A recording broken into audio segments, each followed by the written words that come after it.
राज्य सरकारने अधिसूचना जाहीर केल्यानंतर जालन्यामध्ये ओबीसी, व्हीजेएनटी आणि एसबीसी समाजाच्या वतीने त्यावर आक्षेप नोंदवण्यात आले आहेत। जालन्यातील आमदार आणि जिल्हाधिकारी यांच्याकडे हे आक्षेप नोंदवण्यात आले आहेत।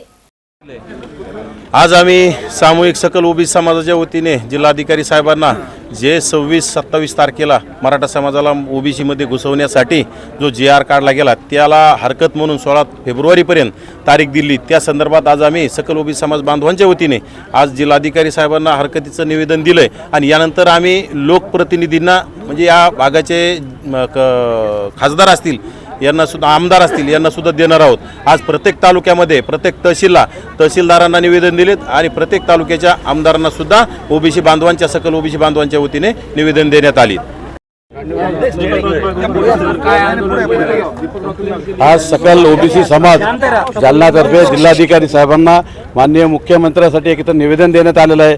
आत्ता 26 जानेवारी रोजी जो शासनानं अधिसूचनाचा जो मसुदा बाहेर आला आणि त्याच्यामध्ये सगळे सोयरे शब्द वापरून पूर्ण ओबीसी समाजाला याच्याबद्दल असं भयभीतीचं वातावरण त्यांनी त्याच्यात निर्माण केलेलं आहे आणि त्याच्यात मागील दरवाजानं कुणबी हा असं नोंद करून त्यांना ओबीसीमध्ये आरक्षण देण्याचा घाट सध्या राज्य सरकारनं घातलेला आहे आणि याच्या विरोधातच पूर्ण जो गोरगरीब ओबीसी व्हीएनटी समाज आहे आज भयभीत झालेला आहे आणि कुठेतरी अन्यायाविरुद्ध लढण्याची आपण भूमिका ठेवली पाहिजे। या आपल्या फुले शाहू आंबेडकर यांच्या तत्वानं आम्ही इथं आज जिल्हाधिकारी कार्यालयामध्ये येऊन निवेदन इथं दिलेलं आहे आणि कुठल्याही परिस्थितीत आमचं पहिल्यापासून म्हणणं पूर्ण ओबीसी बांधवांचं हेच आहे की मराठा समाजाला आरक्षण मिळालं पाहिजे, परंतु कुठेही ओबीसी समाजाला त्या आरक्षणाला धक्का न लावता ते मिळालं पाहिजे।